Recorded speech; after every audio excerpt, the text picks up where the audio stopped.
ہمارے حضرت مرشد عالم رحمۃ اللہ علیہ کے ایک مرید تھے، عالم تھے، مسلم شریف پڑھاتے تھے. انہوں نے زندگی کے کوئی 25 سال مسلم شریف پڑھائی تھی.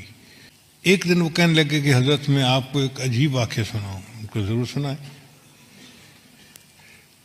کہنے لگے کہ دارالعلوم دیوبند میں سعودی عرب سے ایک جماعت آئی علماء کی، 3 یا 4 بندے تھے، اور انہوں نے آ کے محتمم صاحب کو کہا کہ ہم ایک علمی مسئلہ ڈسکس کرنے کے لیے آپ کے پاس آئے ہیں. محتمم صاحب نے پوچھا کون سا مسئلہ؟ وہ کہنے لگے اس لیے کہ ہم سے پہلے سعودی عرب کے اوپر ترکوں کا قبضہ تھا، اور ترکوں نے قبروں کے اوپر بڑے گنبد بنائے ہوئے تھے اور کمرے بنائے ہوئے تھے اور عمارتیں بنائی ہوئی تھیں. تو ہم نے حدیث مبارکہ پڑھی جس سے ثابت ہوتا ہے کہ بناء علی القبور کی اجازت نہیں ہے، یعنی قبر کے اوپر آپ عمارت نہیں بنا سکتے. اس لیے سنت عمل یہی ہے کہ قبر کھلے آسمان کے نیچے ہو، اس کے اوپر کوئی کمرہ، کوئی کبہ ایسا نہیں بنانی چاہیے. تو جنت بقیع میں جتنے کبے بنے ہوئے تھے ہم نے سب گرا دیے. اب مسئلہ آیا گنبد خضرا کا. تو کچھ علماء کہتے ہیں کہ حدیث مبارکہ کی روشنی میں ہمیں گنبد خضرا کو بھی گرا دینا چاہیے. تو ہم نے جو بادشاہ ہے اس کو اپنی ریکمنڈیشن دیں. بادشاہ نے کہا کہ نہیں، یہ امت مسلمہ کا مسئلہ ہے، پہلے تم مختلف ملکوں میں جا کے علماء کو اپنے کانفیڈنس میں لو، اگر سب متفق ہیں تب قدم اٹھائیں گے، ورنہ نہیں اٹھاتے.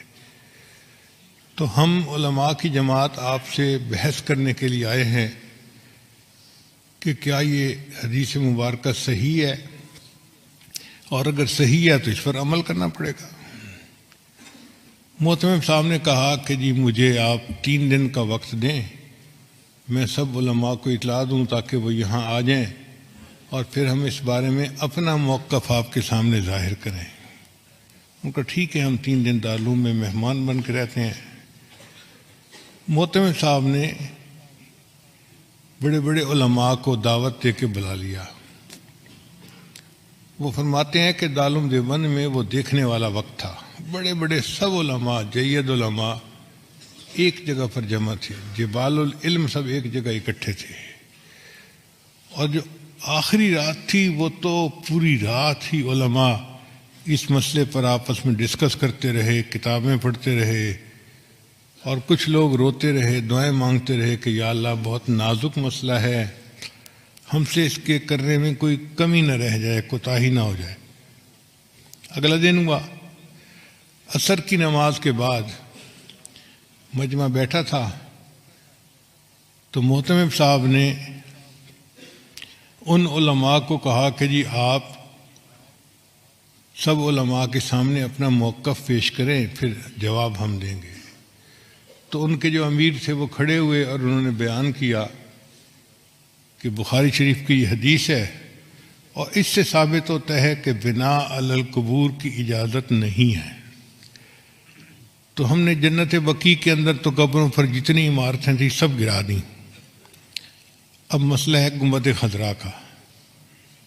تو ہم آپ لوگوں سے یہ پوچھنے آئے ہیں کہ بتائیں کیا اس حدیث کے اوپر آپ کو کوئی اعتراض ہے، کوئی جرح ہے کسی راوی کے اوپر، یا کوئی کمی کسی طرح کی بھی ہو، کوئی شغم ہو تو بتائیں. تو جب انہوں نے پوچھا تو تھوڑی دیر کے لیے سارا مجمع خاموش، کہیں کہیں سسکیوں کی آواز آتی. علماء کی آنکھوں سے آنسو جاری تھے اور وہ رو رہے تھے کہ اللہ ہم سے جواب دینے میں کوئی کوتاہی نہ ہو جائے، اور کوئی جرات نہیں کر رہا تھا اس کے جواب دینے کی. اتنے میں حضرت اقدس تھانوی رحمۃ اللہ علیہ کھڑے ہوئے، اور حضرت نے فرمایا کھڑے ہو کر الحمدللہ اللہ نے اس مسئلے میں مجھے شرح صدر عطا فرما دی ہے. تو اس نے پوچھا کہ شرح صدر سے کیا مراد ہے؟ حضرت نے فرمایا کہ شرح صدر یہ کہ یہ حدیث بالکل صحیح ہے، اس کے کسی راوی کے اوپر کوئی اعتراض نہیں ہے، کوئی جرح نہیں ہے، اور ہر لحاظ سے یہ حدیث صحیح بھی ہے سند متصل کے ساتھ، اور صحیح مضبوط ہے مضمون اس کا۔ تو جو ان کے امیر تھے وہ کہنے لگے کہ اس کا مطلب یہ ہوا کہ اگر یہ حدیث صحیح ہے تو پھر تو نص ہو گئی، اس کے اوپر عمل کرنا ہمارے لیے ضروری ہو گیا، تو کیا ہم گنبد خضرا گرا سکتے ہیں؟ تو حضرت تھانوی رحمۃ اللہ نے جواب دیا،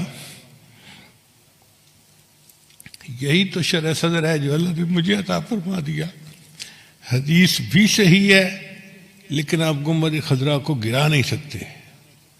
اس نے کہا آپ کیسی باتیں کر رہے ہیں، جب حدیث صحیح ہے تو پھر اس گنبد خضرا کو گرانے میں رکاوٹ کیا ہے؟